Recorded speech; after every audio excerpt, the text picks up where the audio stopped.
Yes. Good morning दोस्तों। चलिए प्रारंभ करते हैं अपन आज के अपने इस सेशन को। और यूनिट अपनी जो पहली चल रही थी उसका पहला जो टॉपिक था सर्कुलेटरी सिस्टम। सर्कुलेटरी सिस्टम में काफ़ी सारे टॉपिक अपन ने पढ़े। लास्ट टाइम अपन ने ब्लड ग्रुप के बारे में अपन ने बात की थी, यही की थी। ओके। आज हम इससे आगे बात करते हैं। आरएच कारक भी हो गया था ना अपना, आरएच कारक की भी अपन ने बात कर ली थी।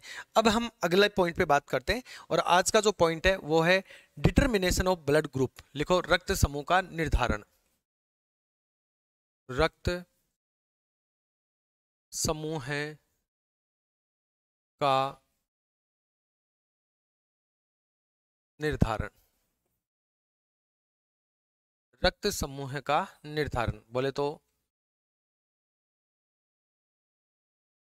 डिटर्मिनेशन ऑफ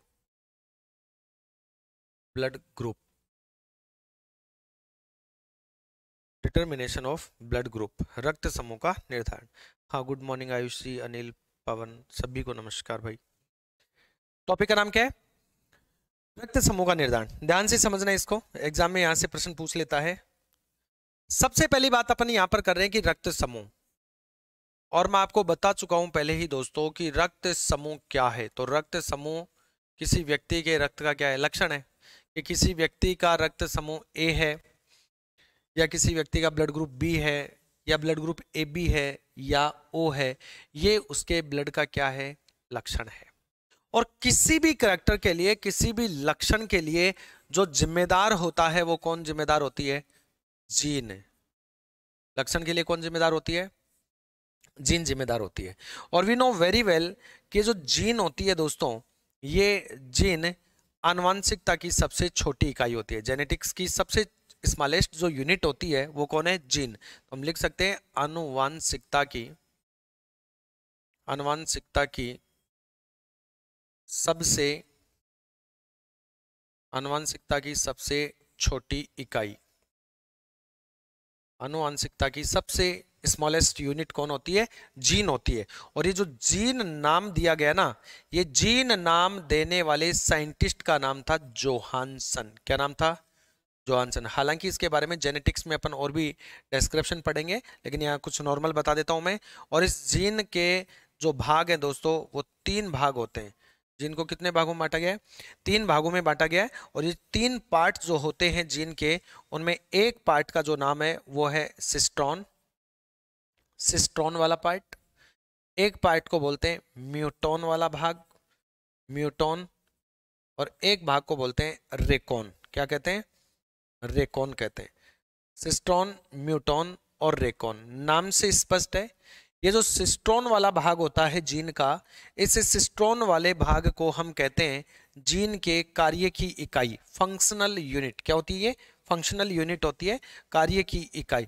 जो भी कार्य होते हैं वो जीन के इसी इकाई पर होते हैं, इसी यूनिट पर होते हैं।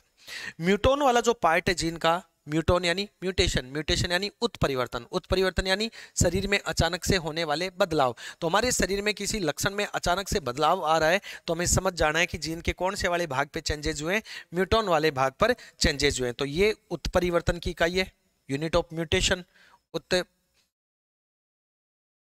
उत्परिवर्तन की इकाई है, यूनिट ऑफ म्यूटेशन।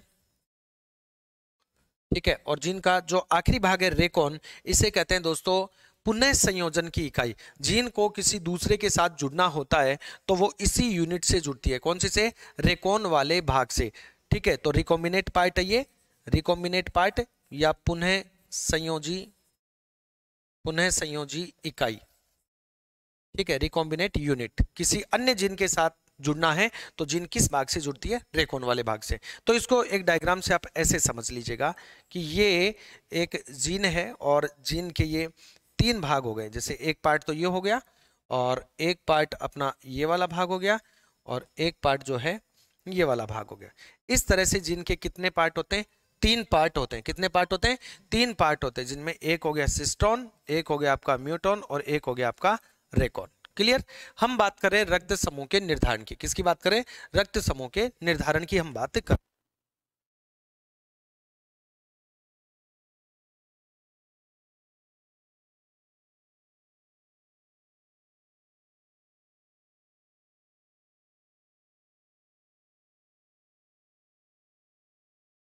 यस। तो अब देखिए रक्त समूह के निर्धारण की हम बात कर रहे हैं, तो हमने कहा रक्त समूह लक्षण होता है, किसी भी लक्षण के लिए कौन जिम्मेदार होती है? जीन जिम्मेदार होती है। अब चूंकि हम ब्लड ग्रुप की बात करें तो ब्लड ग्रुप के लिए कौन सी जीन है, तो हम बात करते हैं यहां पर। दोस्तों हमारा जो ब्लड ग्रुप है, इस ब्लड ग्रुप के जो जीन है,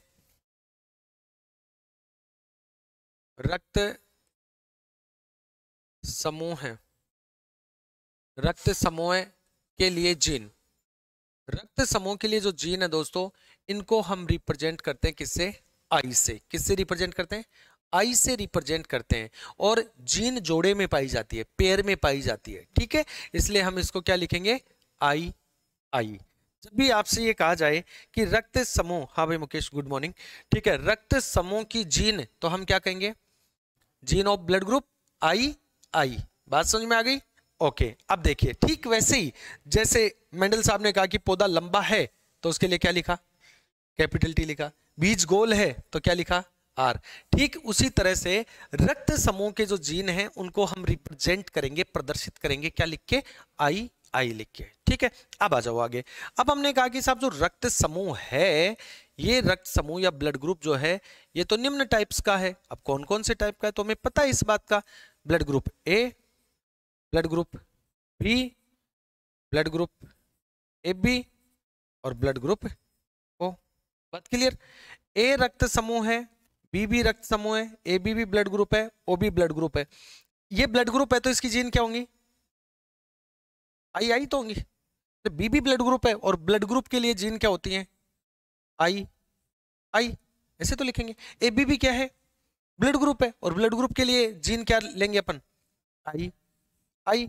ओ भी ब्लड ग्रुप है और ब्लड ग्रुप के लिए हम जो जीन रिप्रेजेंट करते हैं वो क्या करते हैं? आई। आई। अब आप कहेंगे सर फिर परिवर्तन क्या हुआ, अंतर क्या हुआ? अंतर अब आएगा। ये रक्त समूह है, हमने आई आई लिखा, रक्त समूह है, रक्त समूह है, लेकिन अब अंतर क्या है कि ये ए रक्त समूह है। अब मैं बोल रहा हूं, पहले मैंने कहा रक्त समूह है, अब कह रहा हूं ए रक्त समूह है। अब ए रक्त समूह है तो जो रक्त समूह है वो एक आई पर अपन लिखेंगे। ए ब्लड ग्रुप है तो एक आई पर लिखेंगे ए, सेकंड पर लिख देंगे एब्सेंट, जीरो। कुछ भी बोल दो, जीरो बोल दो, एब्सेंट बोल दो। ब्लड ग्रुप क्या है? बी, तो आई पर क्या लिखेंगे? बी, और सेकंड पे एब्सेंट, जीरो लिख देंगे। ए बी, ब्लड ग्रुप क्या है? A B. ए बी और बी बी है तो एक पर ए, दूसरे पर ओ और एब्सेंट। बात समझ में आई कि नहीं आई? बात समझ में आई कि नहीं आई? हमें एक बात पता चल गई कि ए ब्लड ग्रुप के लिए gene I A I absent, जहां पर भी ऐसा लिखा हुआ मिले आप सीधे कहेंगे कि सर ये जो जीव है इसका तो रक्त समूह ए है। जहां पर ऐसा जीन दिखेगा उसका ब्लड ग्रुप क्या होगा? बी। जहां पर ऐसा जीन दिखेगा उसका ब्लड ग्रुप ए बी। जहां पर ऐसा दिखेगा उसका ब्लड ग्रुप हम क्या बोलेंगे? ओ बोलेंगे। इतनी बात समझ में आई कि नहीं आई? ठीक है। अब यहां इसका एक और सब्स्टिट्यूट बता देता हूं। अगर दोनों पर आपको ए ए लिखा हुआ मिल जाए तो भी वो ब्लड ग्रुप ए ही होगा, लेकिन ऐसी संतान जीवित नहीं रहती है, ठीक है। और अगर दोनों पर आपको बी बी लिखा हुआ मिल जाए, आई बी, तो भी वो रक्त समूह तो बी होगा, लेकिन संतानें जीवित नहीं रह पाती हैं। क्लियर? इतनी कॉन्सेप्ट क्लियर है कि नहीं है ये बताओ? ठीक है। रक्त समूह के लिए जीन आई आई, ए रक्त समूह के लिए आई ए आई एब्सेंट, बी के लिए I B I absent, A B तो I A I B, O I absent. ए वाले इस पर दोनों पे ए आ जाए तो भी रक्त समूह ए ही रहना है, दोनों पर बी आ जाए तो भी रक्त समूह बी ही बोलेंगे। अब इसको अपन अप्लाई करते हैं, क्योंकि हमारे टॉपिक का नाम ही क्या था? हमारे टॉपिक का नाम था रक्त समूह का निर्धारण करना। कैसे निर्धारण? How can determine? डिटरमाइन ये करना कि किसी दंपति के अंदर, किसमें? किसी दंपति के अंदर, गुड मॉर्निंग भाई दीपिका, ठीक है, किसी दंपति के अंदर पुरुष का रक्त समूह माना ये है, ये मतलब ए बी या ओ कोई सा भी है, और उसी दंपति में महिला का रक्त समूह या स्त्री का रक्त समूह माना ये है ए बी या ओ में से कोई है, तो ऐसी दंपति से उत्पन्न होने वाली संतानों का रक्त समूह क्या हो सकता है?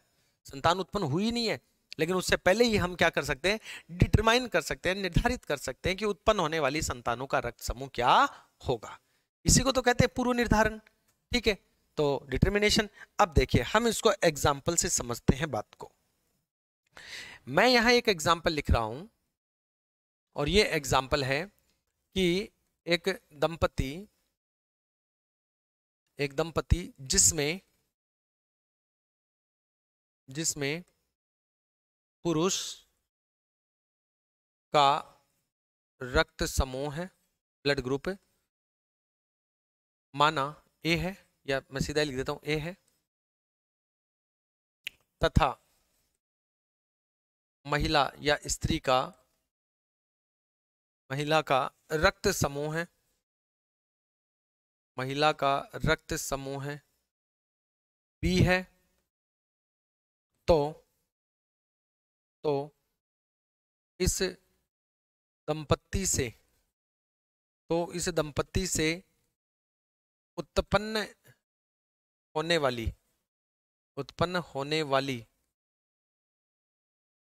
संतानों का, इस दंपत्ति से उत्पन्न होने वाली संतानों का रक्त समूह क्या होगा, ब्लड ग्रुप क्या होगा, रक्त समूह है क्या होगा। ये आपको प्रश्न दिया गया और वहां आपको विकल्प भी दिए जाएंगे, लेकिन हम डायरेक्ट सीखेंगे, विकल्प पे ध्यान नहीं देंगे। देखिए दोस्तों, क्या कहा है प्रश्न ने कि एक दंपति में पुरुष, ये रहा पुरुष, और कौन है, महिला है, तो ये है महिला। बोलो पुरुष का रक्त समूह क्या दिया हुआ है, ए दिया हुआ है, तो ब्रैकेट में लिख दीजिएगा ए। बोलो स्त्री का रक्त समूह क्या दिया हुआ है, बी, तो यहां लिख दीजिएगा। इतनी बात क्लियर है। अब मैं आपसे ये कहूं कि इस ए रक्त समूह के लिए जीन, ए रक्त समूह के लिए जीन, तो रक्त समूह के लिए जीन तो होती है आई, लेकिन ए रक्त समूह तो आई और आई एब्सेंट, ये तो लिखेंगे। मैं कहूं इस बी रक्त समूह के लिए जीन क्या होंगी, आई बी, आई एब्सेंट। बात क्लियर। अब दोनों को हम पृथक करके लिखेंगे, ठीक है, और दोनों को जब पृथक करके लिखेंगे तो I A, I absent, okay, और ये हो गया यहां पर I B, I absent. Cross करवाएंगे, और जब क्रॉस करवाएंगे तो जानते हैं कि पहले को आगे वाले के पहले के साथ क्रॉस करवाएंगे। बोलो क्या लिखूं यहां पर, आई ए, आई बी, यही तो लिखूंगा, ठीक है। फिर पहले को आगे वाले के दूसरे से क्रॉस करवाएंगे, तो बोलिए यहां क्या लिखेंगे, आई ए, आई एब्सेंट, ठीक है। दूसरे को आगे वाले के पहले से क्रॉस करवाएंगे तो आई बी, आई एब्सेंट, और इसको आगे वाले से क्रॉस करवाएंगे तो आई एब्सेंट कह दो, आई ओ, आई जीरो कह दो, कुछ भी, मतलब दोनों पे गोले आएंगे, ऐसे समझ लो आप, ठीक है, ओके। ये हमें क्या प्राप्त हो गई, संतानें। क्या प्राप्त हो गई, संतानें। अब देखो क्या रिजल्ट यहां से निकलता है कि जो संतानें हमें प्राप्त हुई है उनमें जीन कैसी कैसी है। जीन सबसे पहले देखो आई ए, आई बी, एक है आई ए, आई एब्सेंट, एक हमें मिला आई बी, आई एब्सेंट, और एक मिला अपने को आई ओ, आई एब्सेंट, या आई एब्सेंट एब्सेंट भी बोल दोगे तो भी कोई दिक्कत नहीं है। ये लीजिएगा, ये हमें संतानें प्राप्त हुई जिनका जीन हमें ऐसा प्राप्त हो रहा है। बोलो दोस्तों इसको देख के बताओ कि इस संतान का रक्त समूह क्या होगा, ए बी, क्या होगा, ए बी। बोलो इन जीनों को देख के बताओ, इस संतान का रक्त समूह होगा ए, बोलिए बी, और बोलिए। इसका मतलब वह दंपति जिसमें पुरुष का रक्त समूह ए है और महिला का रक्त समूह बी है, उनसे हमें जो संतानें प्राप्त हो रही है उनमें ए बी रक्त समूह वाली कितनी संतानें, 4 में से 1, 4 में से 1 है तो परसेंटेज कितना हो गया, 4 में से ए वाली कितनी है, 1 है, 25%। चारों संतानों में से बी रक्त समूह वाली कितनी है, 1 है, तो कितनी हो गई, 25%। और चारों में से ओ वाली 1 है तो कितनी हो गई, 25%। बात क्लियर। तो हम कह सकते हैं कि दंपति जिसमें पुरुष का रक्त समूह ए है, महिला का रक्त समूह बी है, से उत्पन्न होने वाली संतानों में ए बी रक्त समूह वाली संतानें 25%, ए रक्त समूह वाली संतानें होंगी 25%, बी रक्त समूह वाली संतानें होंगी कितनी, 25%, और ओ वाली भी कितनी होती है, 25% होती है। क्लियर। चलिए एक एग्जाम्पल हम बदल के देखते हैं। एग्जाम्पल नंबर 2, मैं पर्सन ना लिख के सीधा ही लिख देता हूं, पर्सन बार बार लिखने की आवश्यकता नहीं है, समय बचेगा। पुरुष, और मान लीजिएगा एक पुरुष का रक्त समूह ए है, या कुछ भी बदल दो आप, ए बी कर दो, माना ए बी है। ये है महिला, स्त्री, स्त्री का रक्त समूह माना ओ है। बोलो इसके लिए मैं जीन क्या लिखूं विद्यार्थियों, तो लिखूंगा यहां पर आई ए, आई बी इस रक्त समूह के लिए, और रक्त समूह के लिए मैं क्या लिखूंगा, आई एब्सेंट एब्सेंट लिखूंगा, ठीक है। दोनों के हम क्या करेंगे, इनको पृथक करेंगे, और पृथक करके इनको लिखेंगे आई ए आई बी, ये हो गया आई एब्सेंट एब्सेंट। क्रॉस करवाएं, जब क्रॉस करवाएंगे तो पहले को आगे वाले के पहले से, बोलिए क्या आया, आई ए आई एब्सेंट। पहले को दूसरे वाले से आई ए एब्सेंट, दूसरे को आगे वाले के पहले से आई बी एब्सेंट, और दूसरे को आगे वाले के दूसरे से आई बी आई एब्सेंट। ये हमें प्राप्त हो गई संतानें। क्या प्राप्त हो गई, संतानें हमें जनरेशंस प्राप्त हो गई। और इन संतानों में यदि हम देखें तो देखिए यहाँ पर क्या रिजल्ट हमारे सामने आ रहा है, आई ए आई एब्सेंट वाली संतान कितनी है, 2 है। कितनी है, 2 है। तो ये तो रक्त समूह कैसा होगा, ए। दूसरी संतान आई ए आई एब्सेंट वाली है तो ए होगा। तीसरी, ठीक है, आई बी आई एब्सेंट है तो ब्लड ग्रुप कैसा होगा इसका, बी। और इसका भी ब्लड ग्रुप कैसा होगा, तो मैं लिख देता हूं यहाँ पर I B I absent, blood group होगा बी। बोलो ए रक्त समूह वाली संतानें 4 में से 2 हैं तो कितनी प्रतिशत, 50। बी रक्त समूह वाली 4 में से 2 हैं तो कितना प्रतिशत। कुल मिलाकर हम कह सकते हैं कि ऐसी दंपत्ति जिसमें पुरुष का रक्त समूह ए बी है, स्त्री का रक्त समूह ओ है, से उत्पन्न होने वाली संतानों में 50% संतानें ए रक्त समूह वाली होंगी और 50% संतानें क्या होंगी, बी रक्त समूह वाली होंगी। क्लियर। एक और एग्जाम्पल बदल के देख लेते हैं, कितना एग्जामिनर जाएगा साइड में, लीजिएगा एक एग्जाम्पल और, डबल वाला। पुरुष माना रक्त समूह ए है, स्त्री का रक्त समूह माना ए बी है। ठीक है, बोलो जीन क्या लिखेंगे, आई ए आई एब्सेंट, और इस रक्त समूह के लिए जीन लिखेंगे आई ए आई बी, आई ए आई एब्सेंट, और यहां हम क्या लिख सकते हैं, आई ए आई बी। क्रॉस करवाएंगे सिंपली पहले को पहले से, तो ये हो गया आई ए आई ए, देखिए दोनों पे आ गया। और फिर इसको क्रॉस करवाएंगे सेकंड से, तो ये आ गया आई ए आई बी। दूसरे को आगे वाले के पहले से आई ए आई एब्सेंट, और दूसरे को आगे वाले के दूसरे से आई बी आई एब्सेंट। बोलो ये आ गई संतानें, और इन संतानों में इसका रक्त समूह कैसा होगा, यही होगा। दोनों पे आए तो भी ये होगा। इसका रक्त समूह कैसा होगा, ए बी होगा, इसका रक्त समूह ए होगा, और इसका रक्त समूह बी होगा। रिजल्ट यहां पर ये प्राप्त होता है कि ए रक्त समूह वाली संतानें कितनी है, 2 हैं, 50%। ए बी वाली यहाँ पर 1 है, 25%, और बी वाली यहाँ पर 1 है, 25%। बात समझ में आ गई। इस तरह से हम रिजल्ट लिख सकते हैं। सामान्यतः दोनों जीनों पर समान अगर ये आते हैं तो ऐसी संतान जीवित नहीं रह पाती है। लेकिन हमें ब्लड ग्रुप से मतलब है कि ब्लड ग्रुप कौन सा बताएंगे तो ए ही हम ब्लड ग्रुप उसको बोलेंगे। बात समझ में आ गई, यस। ए और बी करके बताऊं,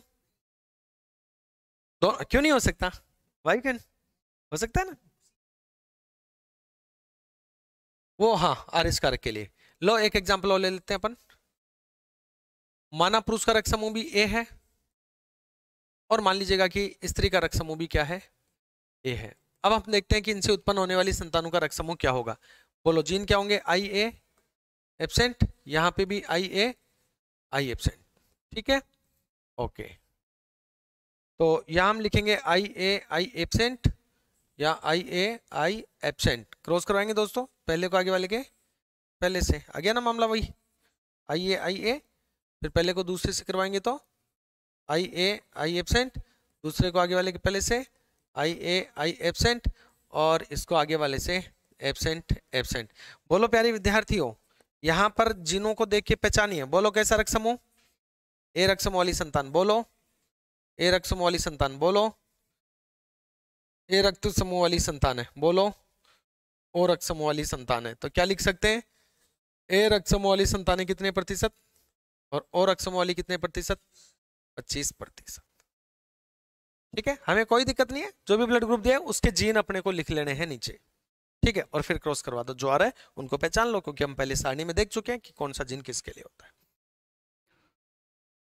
इस वाले में हाँ दोनों, ये हो गया ना, इसका खतरा हो गया ना, इस संतान का खतरा हो गया मृत्यु का। ठीक है, चलिए तो अब नोट करेंगे, सभी नोट कर लीजिएगा।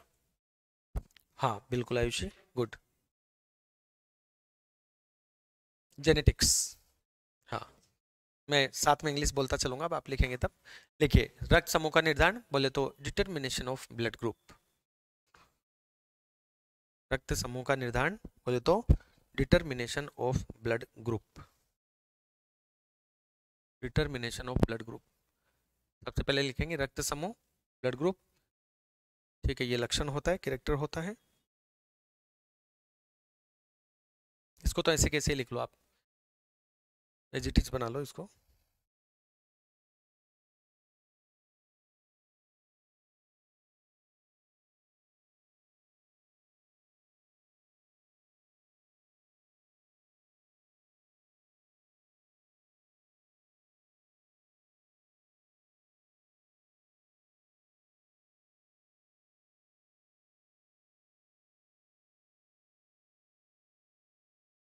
आनुवंशिकता का मतलब है genetics, unit of smallest unit of genetics जो होती है जीन। जीन नाम जोहानसन ने दिया। 3 भाग होते हैं, सिस्टोन, म्यूटॉन, ड्रेकॉन। सिस्टोन कार्य की इकाई है बोले तो फंक्शनल यूनिट।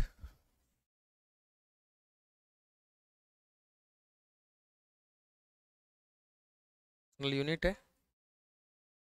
परिवर्तन की इकाई, unit of mutation, unit of mutation, और पुनः संयोजन की इकाई, यूनिट ऑफ रिकॉम्बिनेशन।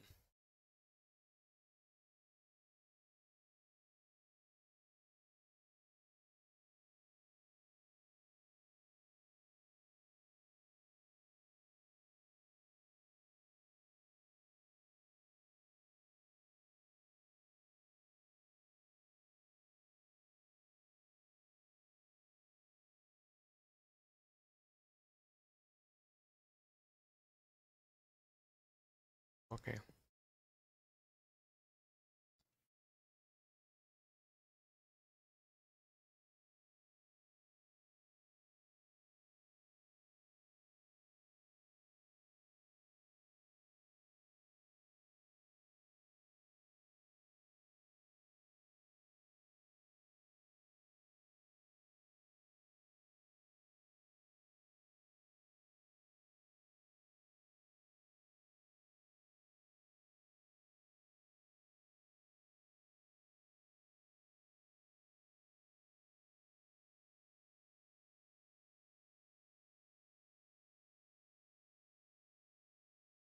हो गया।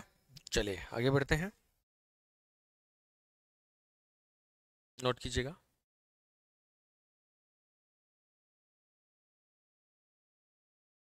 लाइव जुड़े हुए सभी विद्यार्थी भी साथ के साथ में नोट करते चलेंगे।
नोट करें आगे।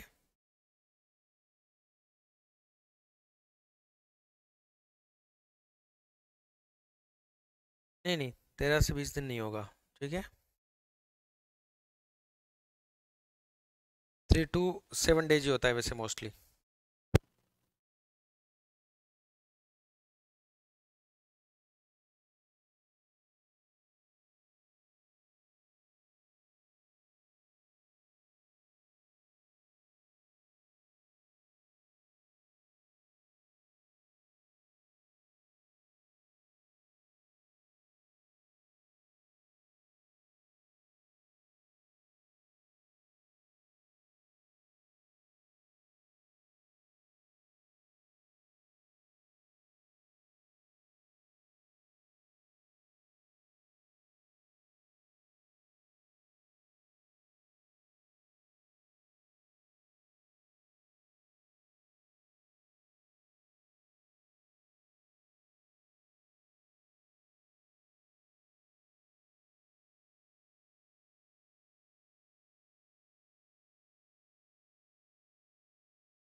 एग्जाम्पल को नोट कर लीजिएगा।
हो गया।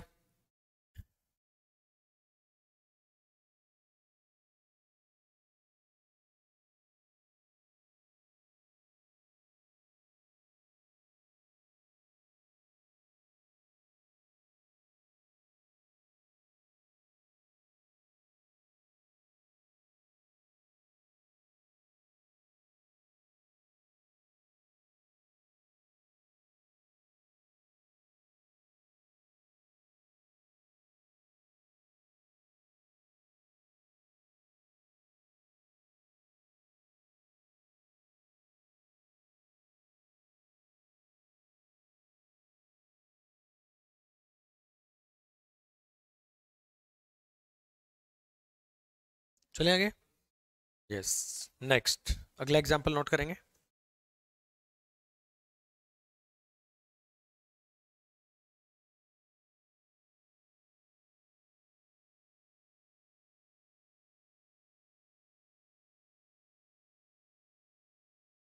इस एग्जाम्पल में पुरुष का रक्त समूह ए बी, स्त्री का रक्त समूह ओ दिया है मान लीजिएगा। तो इनसे उत्पन्न होने वाली संतानों का रक्त समूह क्या होगा?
हो गया।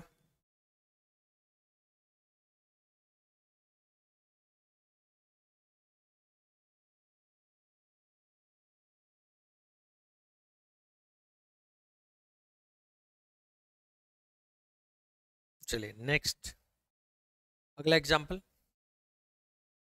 इसमें पुरुष का रक्त समूह ए, स्त्री का रक्त समूह ए बी है।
यस।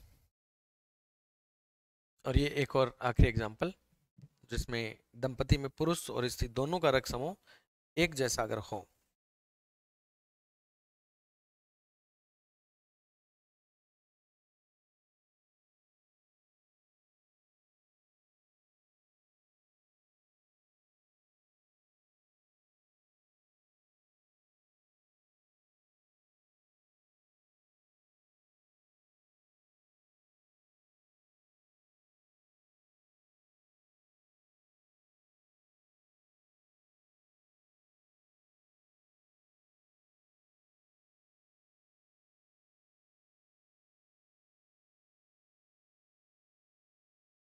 हो गया। चलो अब बढ़ते हैं हम आगे, अगले पॉइंट की ओर चलते हैं दोस्तों।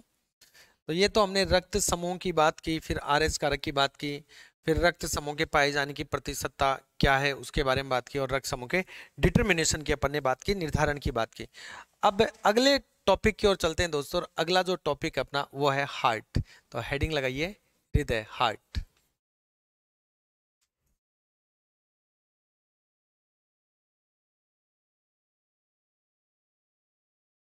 अगला टॉपिक है हृदय, हार्ट।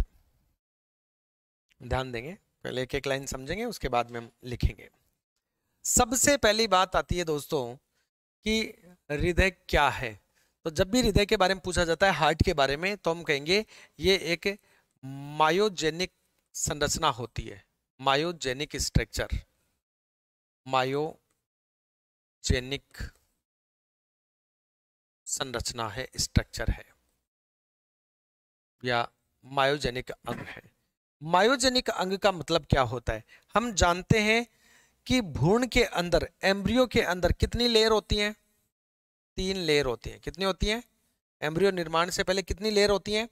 3 प्रकार की परतें होती हैं, जिनमें सबसे बाहरी परत, अंडे की 3 परतें होती हैं। अंडे का निषेचन हुआ, निषेचन के बाद में जब भ्रूण निर्माण होगा, तो भ्रूण के निर्माण से पहले पूरा एग जो है वो 3 परतों में विभाजित हो जाएगा, जिसमें सबसे बाहरी परत को हम कहते हैं एक्टोडर्म। क्या कहते हैं? एक्टोडर्म कहते हैं। एक्टोडर्म। एक्टोडर्म बोले तो बाह्य त्वचा। ठीक है। बीच वाली परत को हम कहते हैं दोस्तों मीजोडर्म। मीजोडर्म, मध्य त्वचा, मध्य त्वचा। और सबसे आंतरिक जो लेयर होती है, इंटरनल लेयर होती है, इसे कहते हैं एंडोडर्म। क्या कहते हैं? एंडोडर्म कहते हैं। बोले तो अंतः त्वचा, अंतस त्वचा। ठीक है, ओके। अब देखिए होता क्या है। अंडे के निषेचन के बाद, एग के फर्टिलाइजेशन के बाद दोस्तों, ये 3 प्रकार की लेयर बनती हैं। इन लेयर में ये सबसे बाहरी लेयर, ये मिजोड्रम है, मध्य त्वचा है, ये सबसे आंतरिक परत है, एंडोड्रम है। ये जो बीच वाली परत है ना, हमें हार्ट से मतलब है, तो इसलिए ये जो बीच वाली परत है, ये जो मिजोड्रम है, ये मिजोड्रम किसका निर्माण करती है? हार्ट का। हार्ट का निर्माण करती है। शरीर के कुछ अंगों का निर्माण, शरीर के कुछ अंगों का निर्माण तो किसके द्वारा किया जाता है? एक्टोड्रम के द्वारा। शरीर के कुछ ऑर्गन्स किससे बनते हैं? मीजोड्रम से। और शरीर के कुछ अंग किससे बनते हैं? एंडोड्रम से। इन तीनों परतों से ऑर्गन्स या अंग मिल करके और किसका निर्माण होता है? एम्ब्रियो का निर्माण होता है, भ्रूण का निर्माण होता है। ठीक है। तो इसके अंदर जो मीजोड्रम वाला भाग है, इस मीजोड्रम वाले भाग से हार्ट का निर्माण होता है। इसलिए मीजोडर्म से ओरिजिन होने के कारण, मीजोड्रम से उत्पत्ति होने के कारण हमने हृदय को क्या कहा? मायोजेनिक कहा। क्या कहा? मायोजेनिक कहा। तो पहली बात लिखिए, लिखो, नोट करें साथ के साथ। पहली बात लिखेंगे, हृदय मायोजेनिक संरचना है। Heart is a myogenic structure. हृदय मायोजेनिक संरचना है। और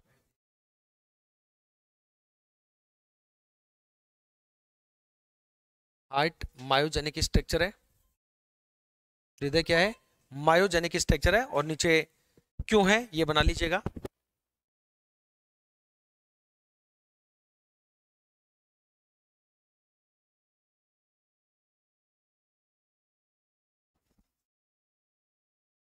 मायोजेनिक स्ट्रक्चर है। और क्यों है, ये डायग्राम बना लीजिएगा।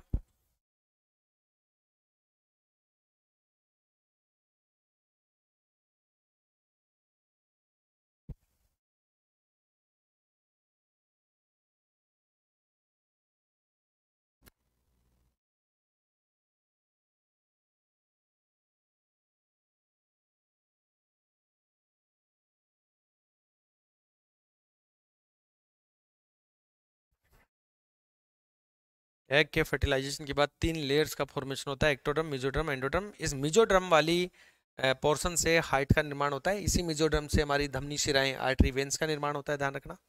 पूरा सर्कुलेटरी सिस्टम जो है वो मेसोडर्म से ही बनता है, और मेसोडर्म से निर्माण होता है हार्ट का, इसलिए इसको मायोजेनिक स्ट्रक्चर कहते हैं। ठीक है, चलिए आगे चलते हैं। ओके, हम हार्ट के विषय में बात करें, पहली बात हमने देखी, इसके बाद हम बात करते हैं कि हृदय जो है दोस्तों, ये एक ऐसी संरचना है जो बिना थके जीवन पर्यंत कार्य करती है। इसमें आपको कोष्ठक पूछ सकता है, वो आपसे कहेगा कितने इसमें चैम्बर होते हैं, तो कोष्ठक या चैम्बर। और मनुष्य के हृदय में, वुमन की हार्ट में कितने, 4 चैम्बर होते हैं, तो 4 चैम्बर्ड होता है, 4 कोष्ठकी लिख सकते हैं इसको, 4 कोष्ठकी, चतुष्कोष्ठकी, 4 चैम्बर होते हैं। लेकिन यहाँ से बहुत ही विशेष बात आप फैक्ट लगाकर ध्यान रखेंगे, कई बार आपसे पूछ लेता है किसके बारे में, आपसे पूछता है कि मेंढक के अंदर या मेंढक के फ्रॉग के हार्ट में, मेंढक के हृदय में, फ्रॉग के हार्ट में कितने कोष्ठक होते हैं, मेंढक के हृदय में चैम्बर, कोष्ठक, तो मेंढक के अंदर होते हैं दोस्तों 3, कितने होते हैं, 3 कोष्ठक होते हैं, 3 चैम्बर्ड होता है। ठीक है, ओके। और यहीं से एक और प्रश्न आपसे पूछता है, वो पूछता है फिश में, फिश में है ना, मछली के हृदय में, ये प्रश्न बहुत बार पूछ लेता है, मछली के हृदय में, हार्ट में कितने कोष्ठक होते हैं, तो इसके अंदर होते हैं 2, कितने होते हैं, 2 होते हैं, द्विकोष्ठकी होता है, 2 चैम्बर्ड होती है। बात क्लियर, तो लिखो, कोष्ठक 4 होते हैं, ये मनुष्य के लिए लिखा है मैंने, है ना। वुमन में कोष्ठक कितने होते हैं, चैम्बर कितने होते हैं हार्ट में, 4। मनुष्य के हृदय में 4 कोष्ठक होते हैं। नीचे फैक्ट लगा के 2 बात लिख लेंगे, मेंढक के हृदय में 3 और मछली के हृदय में 2।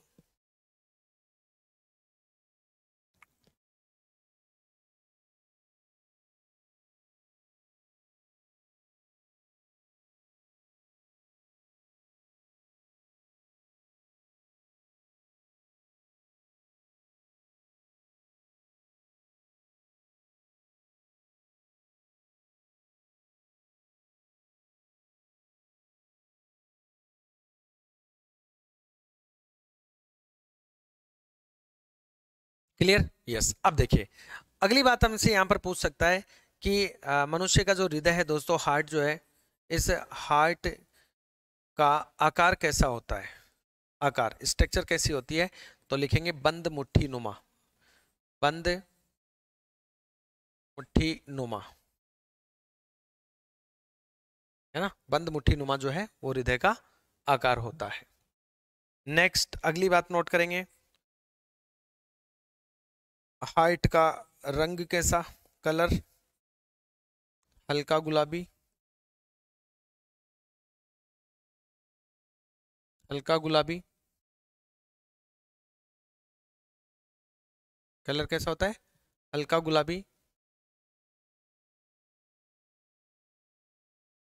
प्रश्न आपसे पूछे वजन, हाइट का वेट, तो दोस्तों वजन से रिलेटेड बात आप ध्यान रखना, वजन पुरुष और महिला दोनों में अलग अलग होता है। तो मेल में अगर अपन बात करें, पुरुष में बात करें, तो मेल में होता है 300 से 350 ग्राम वजन, मेल के हार्ट में 300 से 350 ग्राम होता है। और यही फीमेल का हो, महिला का हृदय हो, तो महिला के हृदय में जो वजन होता है 250 से 300 ग्राम, फीमेल में 250 से 300 ग्राम।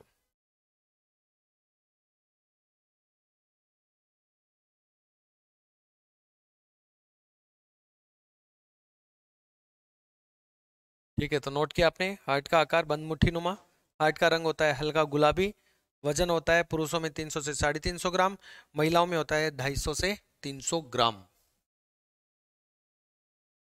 ठीक है। अब आपको यहां से क्या पूछ सकता है, नेक्स्ट नेक्स्ट आपसे यहां से पूछ सकता है दोस्तों कि हमारा जो हार्ट होता है, हमारा जो हृदय होता है दोस्तों, इस हृदय के चारों ओर एक आवरण पाया जाता है, कवर होता है। तो लिखो हृदय के चारों ओर, हार्ट के चारों ओर, हृदय के चारों ओर आवरण, हृदय के चारों ओर आवरण, और इस आवरण को कहते हैं, आगे डेस लगा के लिखेंगे, पेरिकोडियम। क्या कहते हैं? पेरिकोडियम। हृदय के कवर, बोला ना मैंने, हृदय के चारों ओर का जो आवरण है, हार्ट के चारों ओर का जो कवर है दोस्तों, वो क्या कहलाता है? पेरिकोडियम कहलाता है। क्या कहलाता है? पेरिकोडियम। अब इस पेरिकोडियम का आपको कार्य अगर पूछ ले कि हमारे हार्ट के चारों ओर जो कवर होता है, लेयर होती है, वो पेरिकोडियम है, इस पेरिकोडियम का कार्य क्या है? तो जो पेरिकोडियम हमारे हार्ट के, जैसे मान लीजिएगा ये हमारा हार्ट है और हार्ट के चारों ओर ये पेरिकोडियम है, ठीक है। तो इस पेरिकोडियम का कार्य क्या है दोस्तों? इस पेरिकोडियम का कार्य है हृदय को बाह्य चोटों से बचाना, आघातों से बचाना। ठीक है, हृदय को बाह्य चोटों से बचाना।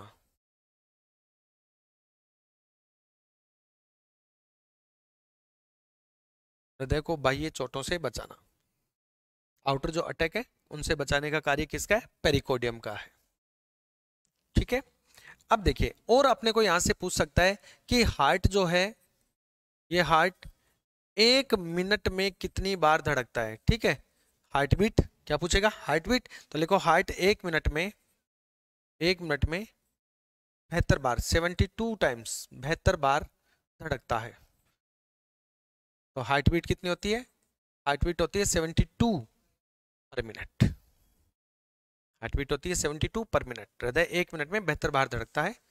ठीक है, यस। अब देखो, ये तो बड़ी इजी सी बात हो गई, लेकिन यहां आपको इसी का सब्स्टिट्यूट घुमा के इस लाइन का क्या पूछ सकता है कि हार्ट साइकिल, एक हृदय चक्र में, लिखो एक हार्ट साइकिल में, एक हृदय चक्र में, एक हृदय चक्र में समय, एक हार्ट साइकिल में समय कितना लगता है? एक हृदय चक्र में समय तो वो लगता है 0.8 सेकेंड।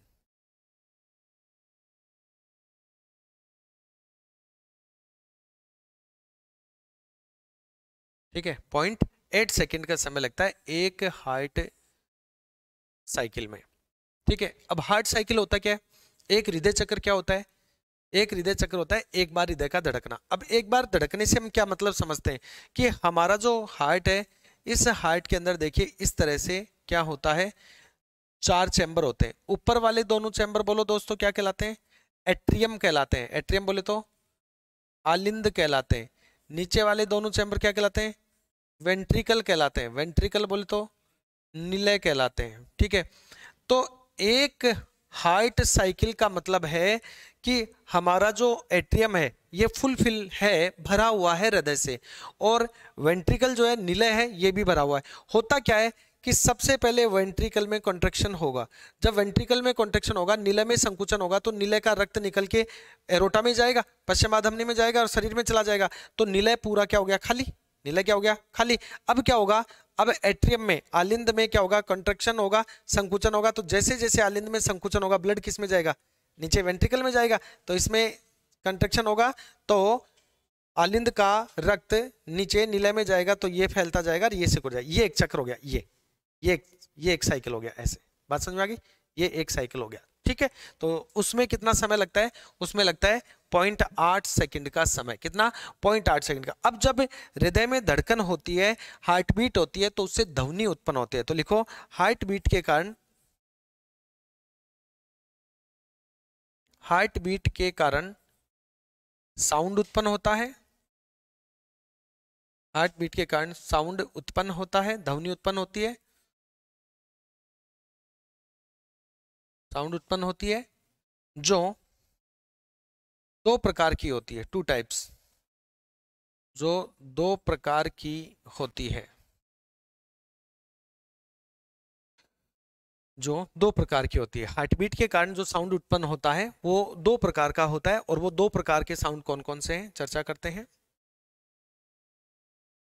हार्ट बीट के कारण साउंड उत्पन्न होती है, जो कितने प्रकार के, 2 प्रकार की होती है। और यहां हम लिखेंगे यूं हार्ट साउंड, यहां लिखिए हार्ट साउंड, हृदय धड़कन या हृदय ध्वनि 2 प्रकार की होती है दोस्तों, इसको यूं डिवाइड करेंगे।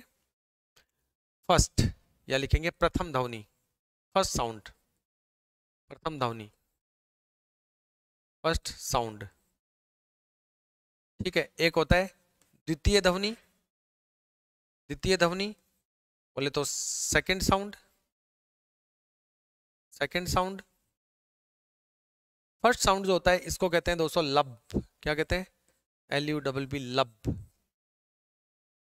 और सेकंड साउंड जो है, इस सेकंड साउंड को कहते हैं हम dub, DUBB dub, DUBB dub कहते हैं, ठीक है। अब ध्यान दें, एग्जाम में अगर आपसे पूछ ले कि लब और डब की जो साउंड उत्पन्न होती है ये किस कारण से उत्पन्न होती है, तो नीचे लिखो हार्ट, हार्ट साउंड का कारण, हार्ट साउंड का कारण बाइकैस्पिड, बाइकैस्पिड एंड ट्राइकैस्पिड वाल्व, बाइकैस्पिड एंड ट्राइकैस्पिड वाल्व है। या यूं लिख दो इसको, हार्ट साउंड का कारण बाइकैस्पिड एंड ट्राइकैस्पिड वाल्व के खुलने बंद होने के कारण, खुलने व बंद होने के कारण, खुलने व बंद होने के कारण। हार्ट साउंड का कारण कौन है, बाइकैस्पिड एंड ट्राइकैस्पिड वाल्व का खुलना व बंद होना, ठीक है। द्विवलन का पार्ट और त्रिवलन का पार्ट आगे इस सेक्शन में देखेंगे।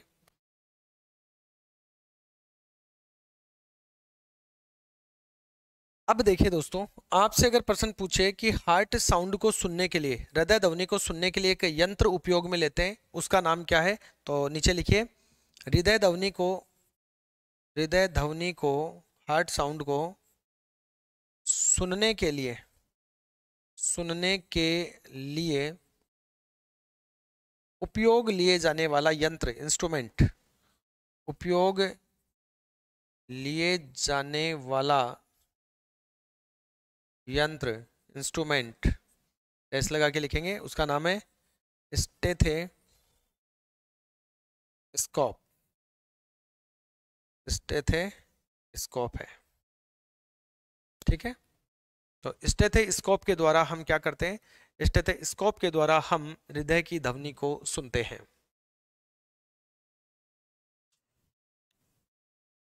चलिए, अब आपको हृदय के बारे में और क्या बातें पूछ सकता है, तो चर्चा करते हैं हम यहाँ पर। दोस्तों, हमारा जो हृदय है, इस हृदय की, हार्ट की अगर हम थोड़ा स्ट्रक्चर देखें तो कुछ इस प्रकार की स्ट्रक्चर हमारे हार्ट की होती है, ठीक है। अब हार्ट की इस स्ट्रक्चर में कुछ पॉइंटों को अपन समझते हैं। जैसे ये वाला भाग जो है ये एट्रियम है, क्या है, एट्रियम है, बोले तो आलिंद है, ये भी एट्रियम है, आलिंद है। ये वाले भाग जो है ये वेंट्रिकल है, निलय है, ये भी वेंट्रिकल है, निलय है, निलय। क्लियर, जीरो से अपर की ओर चलेंगे अपन, थोड़ा थोड़ा समझते हुए ध्यान दें। दोनों आलिंदों के बीच में ये एक पट्टी बनी हुई है, ये एक सेप्टम बना हुआ है, ये एक भाग बना हुआ है। इन दोनों आलिंदों को पृथक करने वाला भाग, इस भाग को कहते हैं आलिंद निलय पट्ट। क्या कहते हैं, आलिंद निलय पट्ट कहते हैं, ठीक है। क्या कहते हैं इसको, आलिंद निलय पट्ट, एट्रियो वेंट्रिकुलर सेप्टा। क्या कहते हैं, एट्रियो, सॉरी ये दोनों आलिंद ही हो गए ना, अंतरा आलिंद होगा, माफी चाहता हूं, आलिंद निलय पट्ट नीचे वाला होगा, ठीक है। ये होगा अंतरा आलिंद पट्ट, अंतरा आलिंद पट्ट। ये तो दोनों आलिंद के बीच में ना, इसका नाम है जो भी मैंने बोला, अंतरा आलिंद पट्ट होगा। ये दोनों आलिंद के बीच में एक सेप्टा बना हुआ है। इसकी हम बात करें तो ये किसके बीच में बना हुआ है, ये दोनों निलय के बीच में बना हुआ है, तो इसे हम कहेंगे अंतरा निलय पट्ट। क्या कहेंगे दोस्तों, अंतरा निलय पट्ट। दोनों वेंट्रिकल के बीच में सेप्टा बना हुआ है, ठीक है। अब एक बात बताइए, ये आलिंद है, ये निलय है, ये एट्रियम है, ये वेंट्रिकल है, इन दोनों के बीच में ये जो पट्ट बना हुआ है, ये जो सेप्टा बना हुआ है, ये वाला भाग जो दोनों आलिंद और निलय को पृथक कर रहा है, इसका नाम क्या होगा, आलिंद निलय पट्ट होगा कि नहीं होगा। तो ये इसका नाम होगा आलिंद निलयपट। आलिंद निलयपट बोले तो एट्रियोवेंट्रिकल सेप्टा। ये वाला भी क्या है, आलिंद निलयपट है, आलिंद और निलय के बीच में है। ठीक है, अब यहां पर एक छोटी बात अपन और देखते हैं जो एग्जाम में पूछ लेता है। ये जो अंतरा निलयपट है, ठीक है, दोनों वेंट्रिकल्स के बीच में जो सेप्टा है, इस सेप्टा में कुछ इस तरह के तंतुनुमा स्ट्रक्चर पाई जाती है ना, फाइबर्स पाए जाते हैं ऐसे। ये फाइबर्स क्या करते हैं, हार्ट को फ्लेक्सिबिलिटी प्रदान करते हैं, फ्लेक्सिबल बनाते हैं। और इन फाइबर्स का नाम रखा गया दोस्तों, एक साइंटिस्ट ने बताया था जिनका नाम था पुरकिंजे। क्या नाम था, पुरकिंजे। इसलिए इन फाइबर्स का नाम क्या रखा गया, पुरकिंजे फाइबर्स। इनको कहते हैं पुरकिंजे फाइबर्स या पुरकिंजे तंतु। क्या कहते हैं इनको, पुरकिंजे तंतु। और इसी अंतरा निलयपट पर, ये वाला जो पोर्शन है ना, ये वाला, ये अंतरा निलयपट है, दोनों निलयों के बीच में सेप्टा बना हुआ है। इसी अंतरा निलयपट पर दोस्तों नीचे की ओर यहां पर तंतुओं का एक गुच्छा बना होता है। और इस गुच्छे के बारे में हिंज नामक साइंटिस्ट ने बताया। किसने बताया, हिंज नामक साइंटिस्ट ने बताया। इसलिए इसको कहते हैं बंडल ऑफ हिंज। क्या कहते हैं, बंडल ऑफ हिंज कहते हैं, बंडल ऑफ हिंज।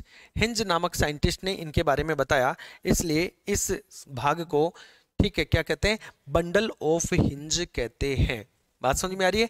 और यहीं पर हमारा जो एट्रियम होता है, इसमें एक नोड लाइक स्ट्रक्चर पाई जाती है दोस्तों। क्या पाई जाती है, नोड लाइक स्ट्रक्चर पाई जाती है, एक गुंडी नुमा संरचना पाई जाती है। इस नोड लाइक स्ट्रक्चर को हम क्या कहते हैं, इसको कहते हैं दोस्तों एस ए नोड। क्या कहते हैं, एस ए नोड। और एस ए नोड का मतलब क्या है, ध्यान देंगे इधर।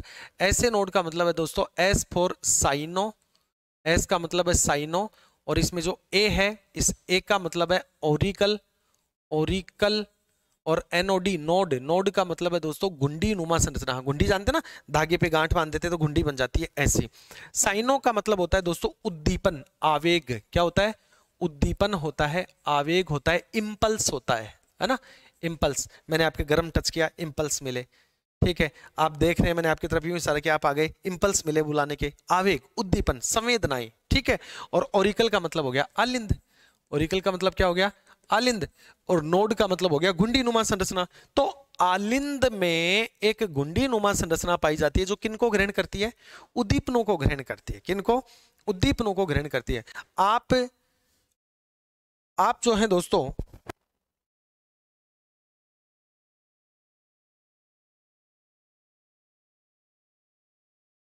यस यस, तो साइनो का मतलब हो गया उद्दीपन ग्रहण करने वाला, ठीक है। और ओरिकल का मतलब हो गया आलिंद और गुंडी नुमा संरचना। तो आलिंद में एक गुंडी नुमा संरचना पाई जाती है जो उद्दीपनों को क्या करती है, ग्रहण करती है। और उद्दीपनों को ग्रहण करके, और ये हमारे हार्ट को जो है दोस्तों निर्देशित करती है कि हमें 1 मिनट में हमारे हार्ट को 72 बार धड़कना है, या 1 मिनट में 72 से कम, या 1 मिनट में 72 से ज़्यादा। कई बार हम जंगल से जा रहे होते हैं, अचानक से शेर दिख जाता है, हार्ट बीट बढ़ जाती है। कैसे बढ़ी, शेर खा गया क्या, नहीं खाया, लेकिन उद्दीपन मिल गया कि सामने शेर है, डर का उद्दीपन मिल गया। किसने ग्रहण किया, ऐसे नोड ने, ठीक है। अचानक से हमें कोई ऐसी सूचना मिलती है कि ऐसा हो गया, ठीक है, दुख वाली बात होती है, हार्ट बीट या तो तेज हो जाती है या कम हो जाती है। क्यों हुई, उद्दीपन मिला, किसको, ऐसे नोड को। तो ये ऐसे नोड हमारे बाहरी जो आवेग होते हैं, इंपल्स होते हैं, उद्दीपन होते हैं, जो हमें सामने दिखता है, ऐसे उद्दीपनों को ग्रहण करके क्या होता है, हृदय को निर्देशित करते हैं कि 1 मिनट में 72 टाइम धड़कना है, या कम या ज्यादा। हम यहाँ क्लासरूम में बैठे हैं, अचानक से मान लीजिएगा बाहर से कोई आवाज आए बहुत जोर से, क्या होगा, हार्ट बीट बढ़ जाएगी। हमने थोड़ी की कोई आवाज, हमने देखा भी नहीं, लेकिन हमारी हार्ट बीट बढ़ गई कि क्या हो गया बाहर। बात समझ में आ रही है। तो हमें तुरंत उद्दीपन मिलता है कि इतनी जोर से आवाज आई है, कोई ना कोई भिड़ंत हुई होगी, कोई एक्सीडेंट हो गया होगा, कुछ गिर गया होगा, भय हुआ होगा, ठीक है। तो भय वाली, डर वाली हमें उद्दीपन मिलती है। इन उद्दीपनों को हमारे हार्ट में जो ऐसे नोड है वो कैच करता है, ग्रहण करता है, और पूरे हृदय को निर्देशित करता है कि स्थिति बाहर थोड़ी ऐसे बनी हुई है, जरा जोर से धड़को, या या स्थिति ऐसी बनी हुई है तो थोड़ा धीरे धड़को। कुल मिला के जो बात मैं समझाना चाह रहा हूं वो ये कहना चाह रहा हूं कि हमारा हृदय जो है, हमारा हार्ट जो है, वो 1 मिनट में 72 बार धड़केगा या 72 से कम या ज्यादा बार धड़केगा, ये किस पर डिपेंड है? ऐसे नोड पर। यानी कि हृदय की धड़कन का नियंत्रण कौन कर रहा है? हार्ट बीट का कंट्रोल कौन कर रहा है? ऐसे नोड कर रहा है। और जो हार्ट बीट का कंट्रोल करता है उसे क्या कहते हैं? पेस मेकर कहते हैं। तो इस ऐसे नोड को क्या कहते हैं दोस्तों? इस ऐसे नोड को हमारे हृदय का pacemaker, S A node को हृदय का या हार्ट का, हृदय का पेस मेकर कहते हैं। पेस मेकर, पेस मेकर कहते हैं। पेस मेकर कहते हैं। क्यों कहते हैं? तो यहां लिख देता हूं, ऐसे नोड, ऐसे नोड हृदय धड़कन का, ऐसे नोड हृदय धड़कन का, हार्ट बीट का कंट्रोल करती है, नियंत्रण करता है, नियंत्रण करती है, नियंत्रण करती है। अब मुझे एक बात बताओ, हृदय धड़कन कैसी क्रिया है? ऐच्छिक अनैच्छिक? कंट्रोल या अनकंट्रोल? अनकंट्रोल है। हम थोड़ी रोक सकते हैं कि 5 मिनट के लिए हार्ट बीट रुक जा, ऐसा तो नहीं हमने बोला वो रुक गई। यानी अनैच्छिक क्रिया है, अनकंट्रोल है। और अनैच्छिक क्रियाओं का पूरा कंट्रोल कौन करता है? Medulla oblongata. कौन करता है? Medulla oblongata. इसका मतलब हृदय धड़केगा या नहीं धड़केगा, हार्ट में बीट होगी या नहीं होगी, बंद रहेगी, किस पर डिपेंड करता है? मेडुला ऑब्लांगेटा पर। लेकिन हार्ट बीट हो रही है, अब वो तेज हो या स्लो हो, दैट इज डिपेंड ऑन ऐसे नोड। तो हृदय धड़कन की गति, गति का मतलब हृदय धड़क रहा है, अब वो 1 मिनट में 72 बार धड़के या उससे ज्यादा या कम बार, ये तो डिपेंड करता है ऐसे नोड। और हृदय धड़केगा या बंद रहेगा, ये डिपेंड करता है किस पर? मेडुला ऑब्लांगेटा पर। तो लाइन को अच्छे से पढ़ लेना, हृदय धड़कन का धड़कना किस पर निर्भर है? मेडुला ऑब्लांगेटा पर। हृदय धड़कन की गति किस पर नियंत्रित है? ऐसे नोड पर। नोट कीजिएगा इसको।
हाँ पूछ लो कुछ इंग्लिश टर्मिनोलॉजी।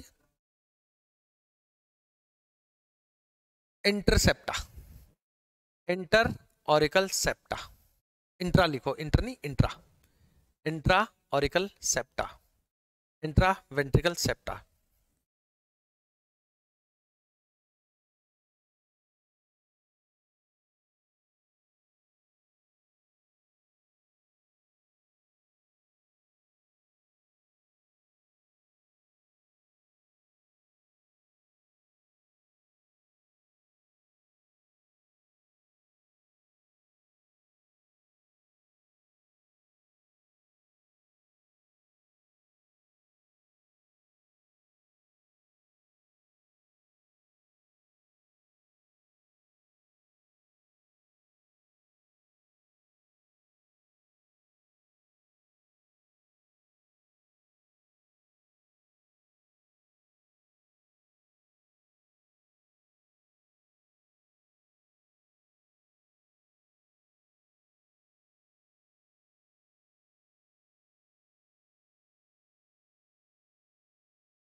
हो गया।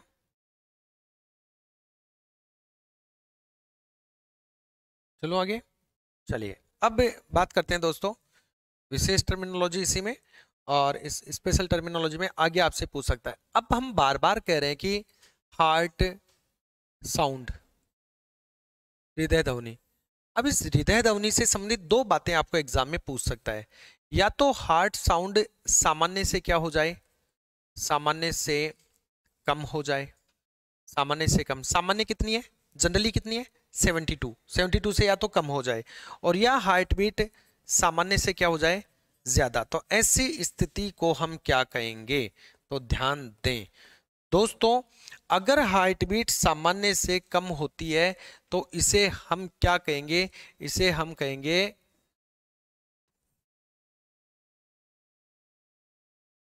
ब्रेडिकोर्डिया। क्या कहेंगे, ब्रेडिकोर्डिया कहेंगे। और यदि हार्ट बीट सामान्य से ज्यादा होती है, 72 से ज्यादा होती है, तो उसे हम कहते हैं टेकीकोर्डिया।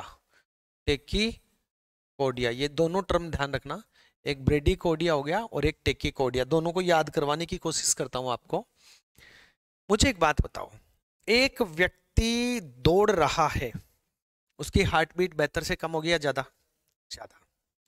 दूसरा व्यक्ति धीरे चल रहा है ओनली, उसकी दौड़ने वाले की तुलना में कम। एक व्यक्ति चुपचाप बैठा है चेयर पे, उसकी और कम। और एक व्यक्ति लेटा हुआ है, सो रहा है, उसकी सबसे कम। होगी कि नहीं होगी? सोते किस पे, लेटते किस पे, बेड पे। सोएंगे किस पे, बेड पे। बेड से याद रखना ब्रेडी, बेड से याद रखना ब्रेडी। कोर्डिया शब्द किसके लिए काम में लेते हैं, कोर्डिया यानी हृदय, क्योंकि हृदय का अध्ययन, हाँ, क्योंकि हृदय का अध्ययन, स्टडी ऑफ हार्ट, हृदय का अध्ययन क्या कहलाता है, हृदय के अध्ययन के विज्ञान को कार्डियोलॉजी कहते हैं। क्या कहते हैं, कार्डियोलॉजी। तो कार्डियो जो शब्द है, ये कार्डियो शब्द किसके लिए काम में लिया जाता है, हार्ट के लिए। तो ब्रेडी कार्डिया याद रखोगे, ब्रेडी यानी बेड, बेड पे सोएंगे, सोएंगे तो कार्डिया यानी हृदय, हृदय की धड़कन कम होगी, तो सामान्य से कम होना, हृदय धड़कन सामान्य से कम होना, ब्रेडी कार्डिया। दूसरा याद करने की कोशिश करो, सामान्य से ज्यादा टेकीकोर्डिया। कार्डिया यानी हार्ट, टेकी यानी टिकाना। आपको कोई पीट दे, आपके कोई टिका दे, आपको गुस्सा आएगा, प्यार आएगा, गुस्सा आएगा। गुस्सा आएगा तो हार्ट बीट बढ़ेगी या घटेगी, बढ़ेगी। तो सामान्य से ज्यादा होना, हार्ट बीट का सामान्य से ज्यादा होना क्या कहलाता है, टेकीकोर्डिया। बात समझ में आ गई? थोड़ा सा याद रखने का तरीका बता दिया है। तो सामान्य से कम ब्रेडिकोर्डिया, सामान्य से ज्यादा होना टेकीकोर्डिया। और हृदय का अध्ययन क्या कहलाता है, कार्डियोलॉजी कहलाता है, नोट कर लीजिएगा।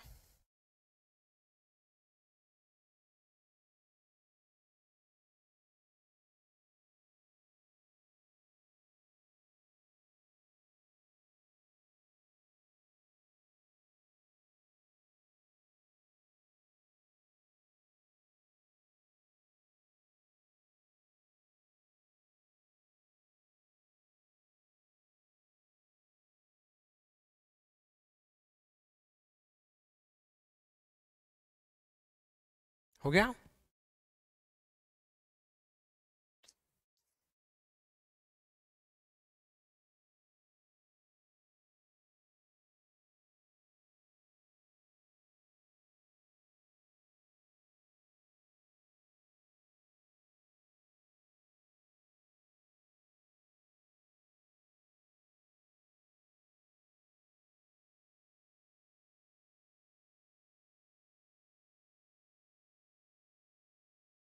यस, तो देखिए हमने आज जो चर्चाएं की, एक बार इनको रिपीट करते हैं फिर आगे बढ़ेंगे।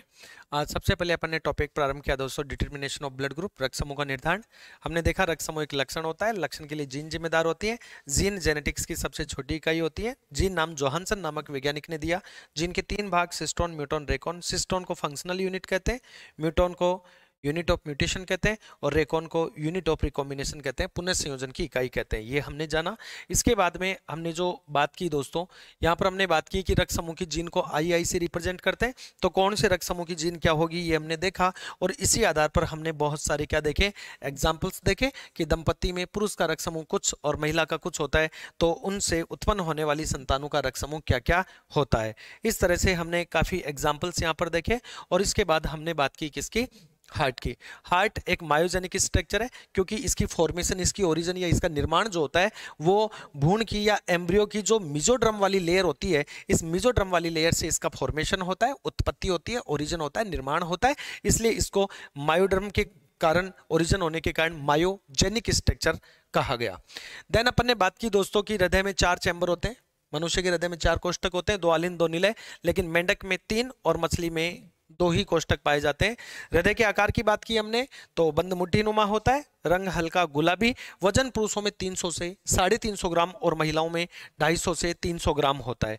देन अपन ने जो परिचर्चा की वो हमने बात की कि हृदय के चारों ओर एक आवरण पाया जाता है, लेयर पाई जाती है, जो हृदय को बाह्य अटैक से या चोटों से बचाती है, और उस आवरण या लेयर का नाम है पेरिकोडियम। पेरी यानी चारों और कोडियम यानी हृदय के। ओके, 1 मिनट में हृदय 72 टाइम 72 बार धड़कता है, और एक हृदय चक्कर पूरा होने में 0.8 सेकंड। अभी आप सोच रहे हैं सर ये 0.8 सेकंड कैसे लगी, मुझे एक बात बताओ, 1 मिनट में यानी कितने सेकंड में, 60 सेकंड में कितनी बार धड़कता है, 72 बार। तो एक बार धड़केगा बराबर 72/60। 72 में भाग नहीं जा रहा तो 0.0 लगाएंगे, अब काटेंगे तो लगभग 8 बार जाएगा। ठीक है, ठीक है, यस। इसके बाद हमने बात की कि हार्ट बीट के कारण जो साउंड उत्पन्न होती है वो 2 प्रकार की उत्पन्न होती है, और 2 प्रकार की जो साउंड है उसमें फर्स्ट साउंड को हम कहते हैं लब, सेकंड साउंड को कहते हैं डब। जो हमारे हार्ट के अंदर जो बाइकैस्पिड और ट्राइकैस्पिड या अर्धचंद्राकार जो वाल्व होते हैं, इनके खुलने बंद होने के कारण ध्वनि उत्पन्न होती है, जो कल की क्लास में अपन चर्चा करेंगे पूरी।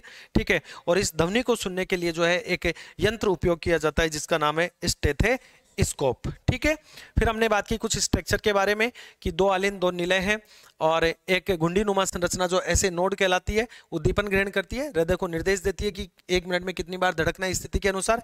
इसलिए ऐसे नोड को हृदय का पेसमेकर कहते हैं, और ऐसे नोड हृदय धड़कन का नियंत्रण करती है। ठीक है, धड़कन का नियंत्रण करती है, धड़केगा या नहीं धड़केगा ये मेडुला ऑब्लांगेटा पर डिपेंड होता है। ठीक है, ये रेगुलेटर है एक तरह से। Okay, yes. दोनों आलिंदों के बीच में जो सेप्टम होता है उसको अंतरानिलय पट कहते हैं। दोनों निलयों के बीच में जो पट होती है उसको अंतरानिलय पट कहते हैं। आलिंद और निलय के बीच में जो पट्टी होती है उसे अंतरा, या डायरेक्ट कह दो आलिंद निलय पट कह दो, या अंतरा आलिंद निलय पट कह दो, एक ही बात है। ठीक है, बीच वाले भाग में तंतुनुमा संरचनाएं होती हैं, इनके बारे में पुरकिंजे नामक साइंटिस्ट ने बताया, इसलिए इनको पुरकिंजे फाइबर कहते हैं। और इसी अंतरा निलय पट पर नीचे की ओर तंतुओं का एक गुच्छा पाया जाता है जिसके बारे में हिंज नामक साइंटिस्ट ने बताया, इसलिए इसको बंडल ऑफ हिंज नाम दिया गया। ठीक है, एक चीज आपको और बता देता हूं कि ये जो हमारा बायां निलय होता है ना, लेफ्ट जो वेंट्रिकल होता है, इसकी जो लेयर होती है वो अन्य सब की तुलना में ज्यादा मोटी होती है, क्योंकि इसको पंप करना होता है हार्ट को। ये अपन कल स्ट्रक्चर में बात करेंगे, कोई बात नहीं। ठीक है, यस। तो ये सारी बातें अपन ने की। फिर आगे हमने जो चर्चा की वो हमने कहा कि हार्ट साउंड अगर सामान्य से कम होता है, हार्ट बीट जो है, हार्ट बीट, ये साउंड की जगह बीट करो भैया, हार्ट बीट,